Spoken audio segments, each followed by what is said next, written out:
کہا بھئی تم مقابلے میں آئے ہو نماز پیچھے پڑھتے ہو؟ کہا حضور مقابلہ تو تلواروں سے کر رہے ہیں پر ہمارا دل تو مانتا ہے نا کہ مصطفیٰ کا نواسہ بڑی شان والا ہے۔ حر بن یزید نے 3 نمازیں لشکر سمیت امام حسین کے پیچھے پڑھی ہیں، 3 نمازیں، ظہر عصر اور مغرب۔ پھر امام حسین کے سامنے شرائط پیش کی کہ آپ کو یہاں گھیر لیا گیا ہے، یہاں آپ بیعت کریں گے، یہاں آپ جنگ کریں گے، 2 ہی باتیں۔ امام حسین نے فرمایا نہیں بھائی بیعت تو میں نہیں کرتا، اس کے علاوہ تم جو کہتے ہو میں کرنے کو تیار ہوں۔ اس نے خط لکھا، عبید اللہ ابن زیاد کو ایک بندہ دوڑایا پیچھے، کوفے چند میل پہ کوفہ تھا، کہا وہ نہیں مان رہے، کیا کرنا ہے؟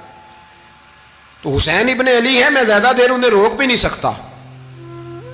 انہوں نے پیغام دیا حر بن یزید کو کہ کرنا کچھ بھی نہیں، ان کا پانی بند کر دو، بلیک میل کرو، کھانا پانی نہیں ملے گا، چھوٹے چھوٹے بچے ہیں، خود ہی مان جائیں گے۔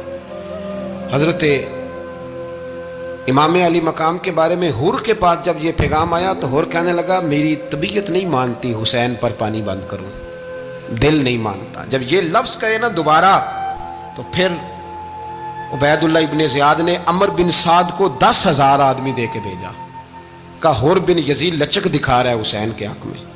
ایک رے کا علاقہ تھا، بڑی وہاں فصل ہوتی تھی، لوگ کوشش کرتے تھے وہاں کا گورنر بننے کی، کوشش کرتے تھے۔ تو عبید اللہ ابن زیاد کہنے لگا تمہیں رے کی گورنری ملے گی، سب سے سرسبز و شاداب علاقہ، تمہیں وہاں کا گورنر بنایا جائے گا اگر حسین کے خلاف لڑو گے۔ یہ اتنی زبردست ہوتی ہیں گورنریاں کہ گورنریوں کے لیے لوگ نسل رسول کے خلاف بھی نکل آتے ہیں، یہ اتنی تگڑی ہوتی ہیں، اتنی جلدی وفاداریاں بدلتی ہیں۔ امام حسین کو روک لیا گیا، عمر بن سعد نے روک لیا۔ 1 محرم کو امام آئے، 7 محرم تا روکا گیا، 7 محرم کو پانی بند کر دیا۔ جانور پانی پیتے تھے، گھوڑے پیتے تھے، کتے پیتے تھے، لیکن مصطفیٰ کے گھرانے کو پانی پینے کی اجازت، 3 دن تک پانی بند رہا۔ 9 محرم کو عمر بن سعد نے اور لوگ بلائے۔ شمر ایک بڑا سخت آدمی تھا، سنگ دل بدبخت، جس نے حضرت علی اصغر کے گلے پر تیر مارا تھا، وہ اور لشکر لے کے آیا۔ رات کو کہنے لگا امام حسین رضی اللہ تعالیٰ عنہ سے کہ بس بڑا ہو گیا، یہ 9-10 محرم کی درمیانی رات، یہاں آپ جنگ کریں گے یا آپ بیعت کریں گے، 2 ہی باتیں۔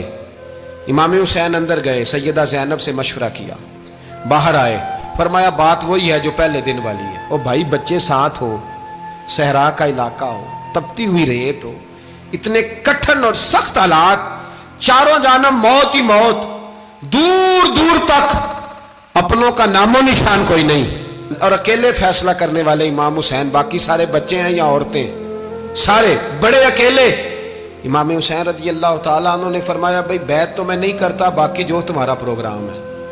شمر اور ابن سعد کہنے لگے پھر جنگ کے لیے تیار ہو جائیں۔ کیا انداز ہے امام حسین کا، فرمانے لگے کل جنگ کروں گا، مجھے پتا تو ہے جنگ کا نتیجہ کیا نکلنا ہے، 1 رات مجھے دے دو تاکہ میں کھل کے اپنے رب کی عبادت تو کر لوں۔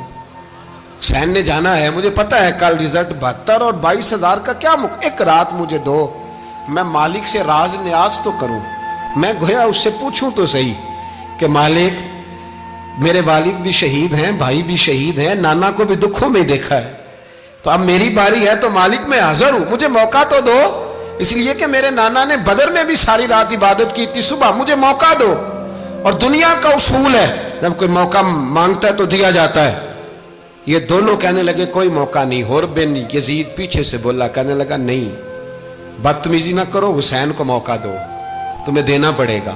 موقع دیا۔ حر بن یزید نے پھر منت کی، کہا حضور آپ مہربانی کریں مان جائیں۔ فرمایا ماننے والا کھاتا کوئی نہیں۔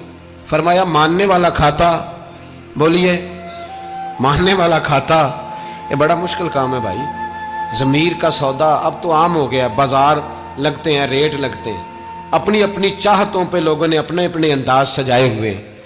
کوئی آدمی بس اچھے طریقے سے نام لے لے تو بس ہم اس کے پیچھے چل جاتے ہیں، اب تو عام ہو گیا یہ معاملہ۔ امام حسین نے فرمایا ہو ہی نہیں سکتا، ممکن ہی نہیں ہے۔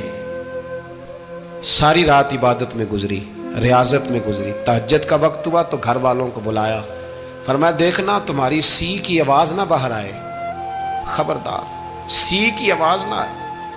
اور امام زین العابدین سے فرمایا تو بیمار ہے، تو جہاد نہیں کرے گا، لیکن خیال رکھنا پیچھے۔ اور بڑی قیمتی بات بتا رہا ہوں، ہماری بیویاں کسی کے گھر میت ہو جائے تو 4 دن بخار نہیں اترتا، امام علی مقام نے سیدہ زینب سے فرمایا تو بڑی ہے، میری بہن ہے، پیچھے سارے بچے ہیں، جوان ہیں، ان کے حوصلے تیری ذمہ داری ہیں۔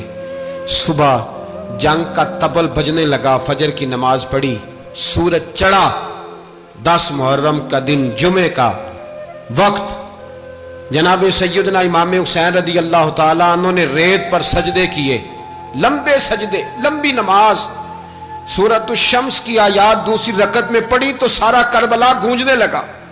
کیا انداز تکلم تھا امام علی مقام کا۔ نماز مکمل ہوئی تو حور بن یزید، عمر بن سعد اور شیمر سے کہنے لگے واقعی حسین سے لڑو گے؟ پتہ نہیں کون ہے۔ قل لا اسألکم علیہ اجرا، تم نے نہیں پڑھا؟ الا المودۃ فی القربى، تمہاری آنکھیں بند ہیں۔ الحسن والحسین سید الشباب اہل جنہ، تمہیں نہیں پتا؟ کہنے لگا چپ کر، حکومت نظر آ رہی ہے۔ اور بن یزید کہنے لگے پھر میرا بھی فیصلہ سنو، مجھے حکومت نہیں چاہیے، مجھے جنت چاہیے۔ حکومت نہیں چاہیے۔ امام حسین کی پہلی فتح دیکھیں، اور بن یزید ایڑی لگا کے نا یزید کے لشکر سے نکل کے امام حسین کے لشکر میں شامل ہو گیا، اور پہلا شخص جس نے امام حسین کو روکا، امام حسین کے نام پر پہلا سر بھی اسی شخص نے کٹایا ہے۔ لیکن یزید کی قبر پہ لعنت بھی کوئی نہیں برساتا، اس کا محل تھا بہت بڑا، لیکن جب لوگ کربلا میں امام حسین کو سلام کرنے جاتے ہیں تو قدموں میں حور بن یزید کا مزار بھی بنا ہوا ہے، اس کو بھی سلامی دی جاتی ہے۔ اور اب ہم اکیلا حور بن یزید نہیں کہتے، ہم کہتے ہیں حور بن یزید رضی اللہ تعالیٰ۔ اب ہم اتنی تعظیم کرتے ہیں اس حور کی۔ جناب امام حسین کو میدان میں کھڑا کیا گیا، جہاد کا طبل بجا، پہلے خدام آئے، اور سن لو آج وہ پتہ نہیں بازاری سے لوگ چڑھ گئے اسٹیجوں پہ، بازاری سے، نہ چہرے پہ داڑھی ہے نہ سر پہ کوئی کپڑا ہے، بازاری لوگ ہیں، بھاگ رہے ہیں، بازو چڑھائے ہوئے ہیں، بٹن کھولے ہوئے ہیں، تماشا بنا دیا۔ سننے والوں کا بھی اللہ ہی حافظ ہے، وہ سٹیج پہ یہ اہل بیت کی شان بیان کرتا ہے، بھاگ کے ادھر جاتا ہے، یہ کوئی طریقہ ہے؟ سننے والوں کا بھی عجیب انداز ہے، ہر بندے کو سننے بیٹھ جاتے ہیں۔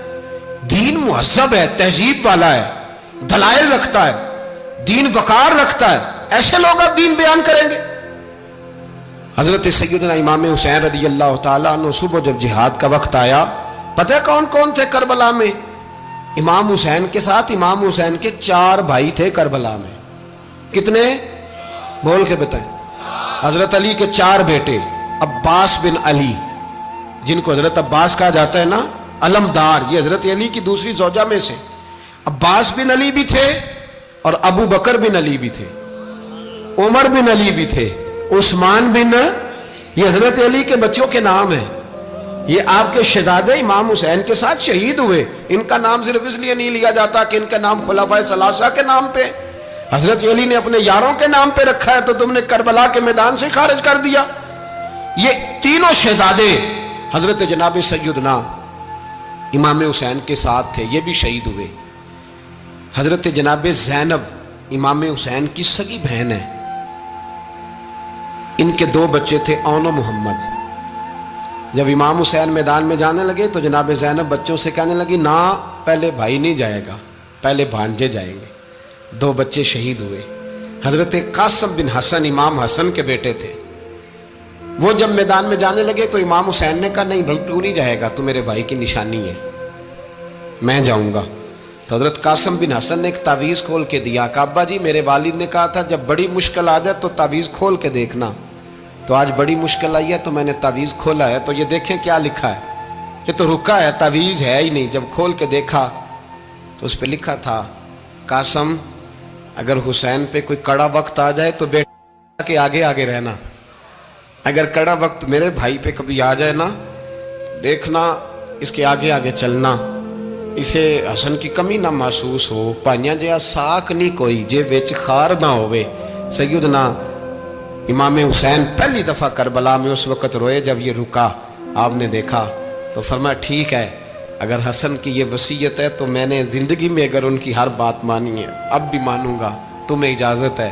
جناب قاسم بن حسن 16 سال کا جوان جب میدان میں نکلے تو ہائے ہائے پتہ نہیں کہاں سے آ گئی ہے۔ امام قاسم بن حسن جب میدان میں نکلے تو تبری سے لے کر علامہ ابو الاسناد صاحب سب کو پڑھ کے تو دیکھو، 3 دن کی پیاس ہے، شدید آزمائش ہے, دکھ ہیں, تکلیفیں ہیں, پھر بھی پہلی دفعہ جب میدان میں گئے ہیں, واپس آئے ہیں, 19 لوگوں کو قتل کر کے واپس آئے. 19 لوگوں کو ایک وار میں حضرت ایسے ہی تماشا بنا دیا ہے. مظلوم تھے, وہ تو رو رہے تھے. ہر مقرر یہ کہہ رہا ہے کہ وہ تو بار بار کہہ ابا پانی مل جائے, پانی آ جائے, ترس گئے. خدا کا خوف کرو, یہ دلیر لوگ تھے, ان کی باتیں آج بھی پڑھ کے دلیری پیدا ہوتی ہے, دلیری پیدا ہوتی ہے, دلیری. سناؤ قصہ خیبر کو, تمامی اپنے بچوں کو. علی کی داستان سن کے دلوں سے ڈر نکلتا ہے. علی کی داستان سن کے دلوں سے, یہ جو بچے ڈر رہے ہیں نا, وہ چمگادڑ آ گئی, کاکروچ آ گیا, یہ خوف نکل جائے گا اگر حضرت قاسم بن حسن کی بات سنیں گے. درجنوں لوگ آپ نے قتل کیے. ایک دفعہ آئے, کہا چاچا یزید کا لشکر تو بڑا بزدل ہے, اگر چند قطرے پانی میرے حلق سے گزرے تو میں سارے کاٹ کے لے آؤں گا آپ کے پاس, چند قطرے. لیکن تھوڑی دیر گزری, عمر بن سعد کہنے لگا اکیلے اکیلے جاؤ گے تو علی کا پوتا ہے, یہ سب کو مار دے گا, اکٹھے جاؤ. چاروں جانب سے تیر برسے, ایک تیر لگا آ کے گردن کے پیچھے, بس جناب سیدنا قاسم بن حسن گھوڑے سے نیچے گرے. تو جناب زینب حوصلہ کر کے آنسو سمیٹ کے کہنے لگی میں دیکھ رہی ہوں پردے کے پیچھے سے حسین میرے بھائی کا بیٹا گر گیا ہے, جا اسے اٹھا کے لا. حضرت امام حسین ان کو اٹھا کے لائے. تو امام حسین نے سینے سے لگایا ہوا تھا تو ان کے پیر, ان کا قد لگتا تھا امام حسین سے زیادہ ہے. اٹھا کے لایا, لٹا دیا گیا.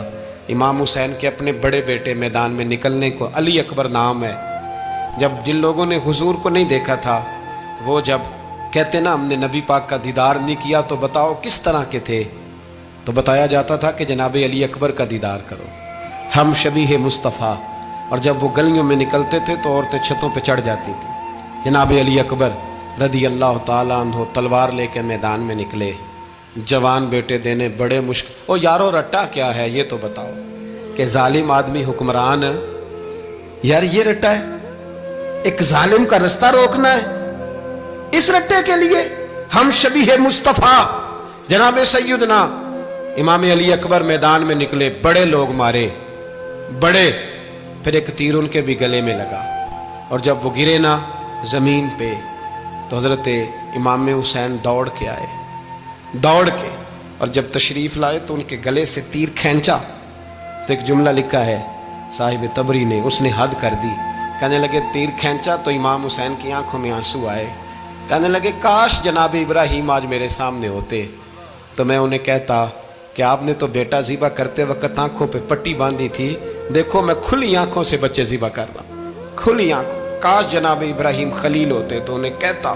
جناب علی اکبر بھی شہید ہوئے. حضرت علی اصغر کو تو اچانک اٹھایا تھا امام حسین, باہر نکلے تو گردن پہ تیر لگا تو 6 مہینے کا بچہ وہ بھی شہید ہوا. خون اچھالا آسمان کی طرف تو کہا مولا دیکھ لے, میں نے 6 مہینے والا بھی نہیں بچایا, وہ بھی دے دیا ہے.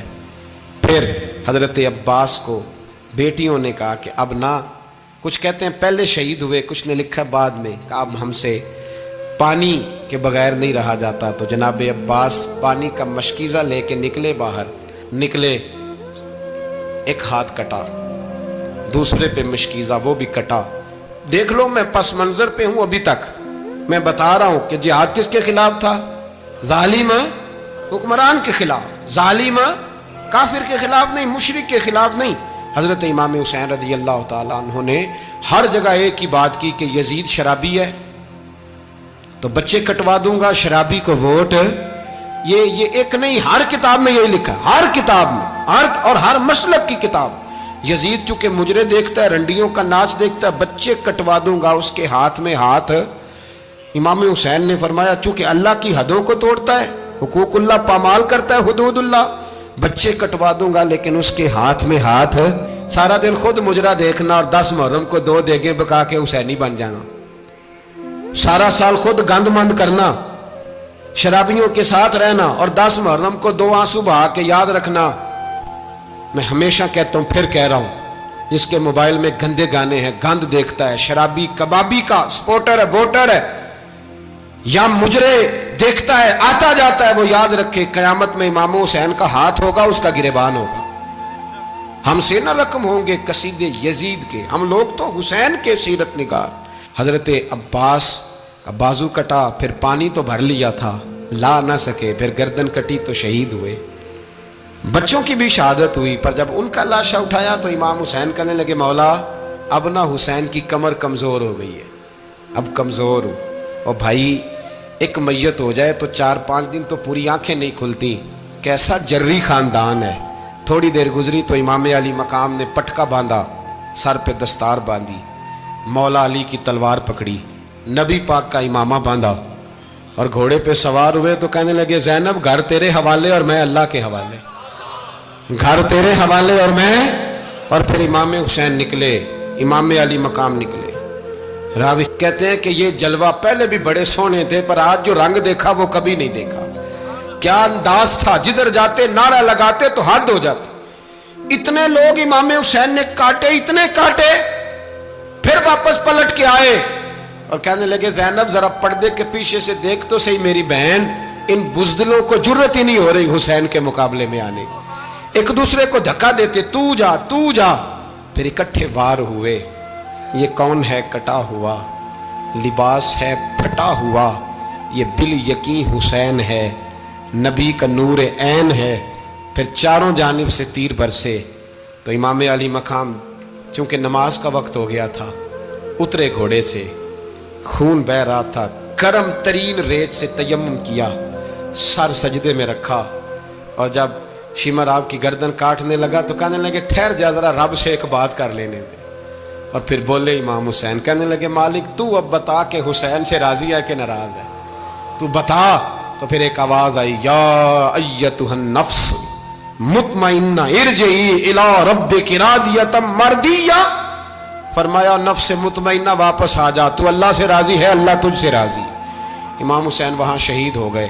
اب یہ قافلہ امام حسین کا سر کاٹ، ذرا دیکھنا غور کرنا، سر کاٹ کے نیزے پہ رکھا ہے، جسم کربلا میں پڑا ہے، عورتوں کو گھوڑوں پہ بٹھا کے لے جایا گیا یزید کے دربار میں۔ یزید پہلے عبید اللہ ابن زیاد نے بدتمیزی کی، پھر یزید نے کی۔ سعودی عرب کا ایک مولوی بول رہا تھا، سعودی عرب کا، ان سے بھی بڑا عشق ہے، جس نے تقریر سننی ہو میرے پاس ہے۔ ہمیں لوگ مشورے دیتے ہیں کہ جو یزید کو اچھا کہے اور حسین کو باغی کہے اس کو ہم امام مان لیں، اس بے شرم بے حیا کو جو نبی پاک کے گھرانے کے بارے میں بکے اسے امام۔ سعودی عرب میں مسجد نبی میں درس دینے والا جس نے تقریر سننی ہو میرے پاس ہے، وہ کہتا ہے یزید تو بڑا اچھا آدمی تھا، اس نے تو بڑی خدمت کی، تو میں نے اسے کہا رشتہ داری کر لیا یزید کے ساتھ، قریب ہو جا۔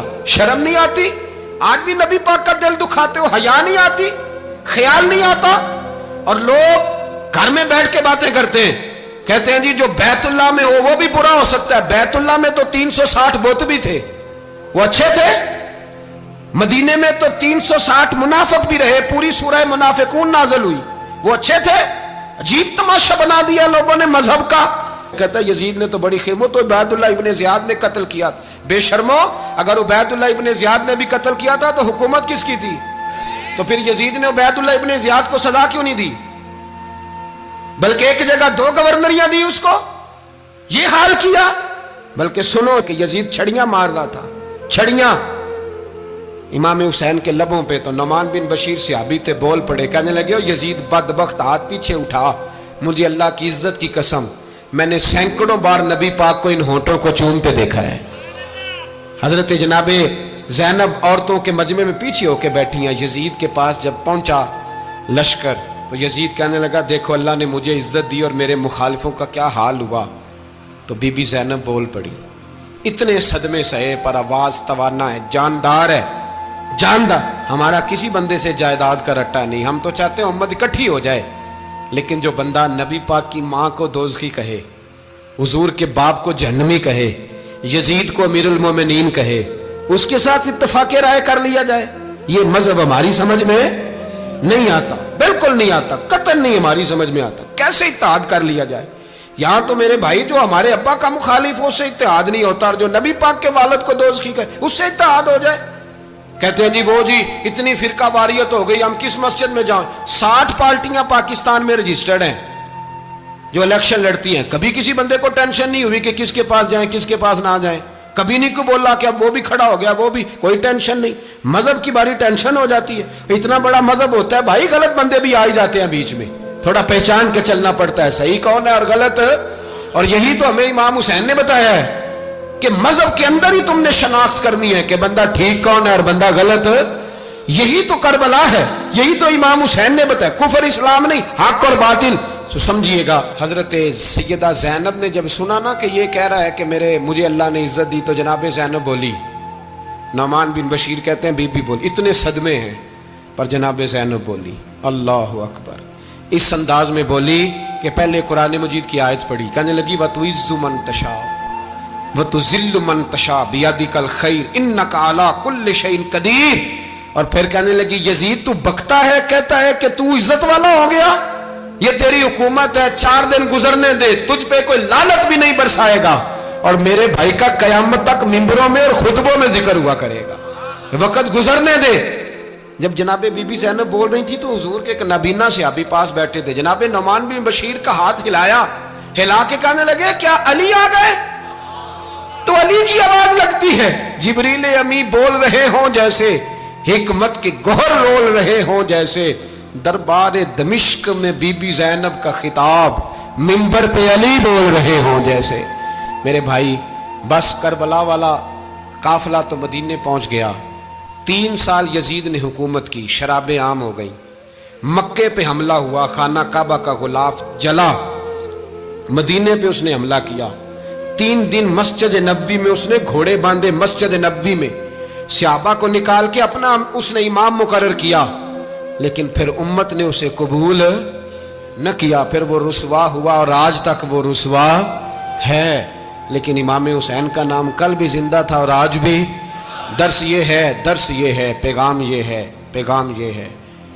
یاد رکھو موت تیزی سے آ رہی ہے, ہمارے ساتھ والے دائیں بائیں والے سب چلے گئے, اسی طرح نمبر لگے گا, ایک دن اعلان ہوگا. ضمیر کے قیدی بن کے زندگی نہ گزارو, بالکل نہ گزارو. یہ تھوڑی سی زندگی ہے, دنیا سجن المومن. حق بات کرو, حق پہ ڈٹنا سیکھو, دین سمجھو. خبردار رسول پاک صلی اللہ علیہ وسلم کے دین میں ظالم, جابر, فاسق, فاجر کی کوئی گنجائش قطر نہیں ہے. اپنے آپ کو سمیٹو, اپنے آپ کو سنبھالو, دین میں اپنا کردار ادا کرنے کی کوشش کرو. دین طلب کرتا ہے ہم سے کہ ہم نے دین کو کیا دیا ہے. امام حسین نے سارا گھرانہ دین کے لیے دے دیا. ہمارا جو بچہ کسی کام کا نہیں رہتا اسے مدرسے داخل کراتے. ہم نے دین اتنا کمزور کر دیا ہے کہ عالم اگر شور نہ کریں, عالم اگر شور نہ کریں, زور نہ کریں, گھٹن والا ماحول ہو گیا. مذہب کی پوزیشن کمزور کر دی.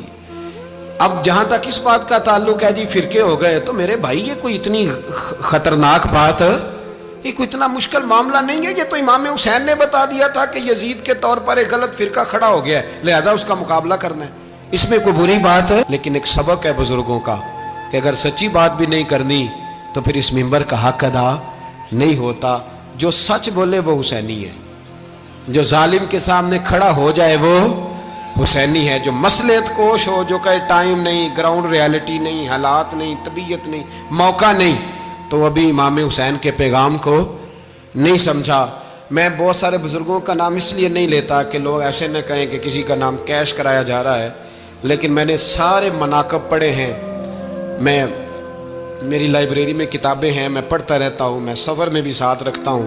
لیکن حضرت شیخ عبدالصبور بیگ منشور ہزاروی کا شعر امام علی مقام کے مقابلے میں اس طرح کا ہے کہ مجھے سارے شاعروں سے زیادہ وزنی محسوس ہوتا ہے.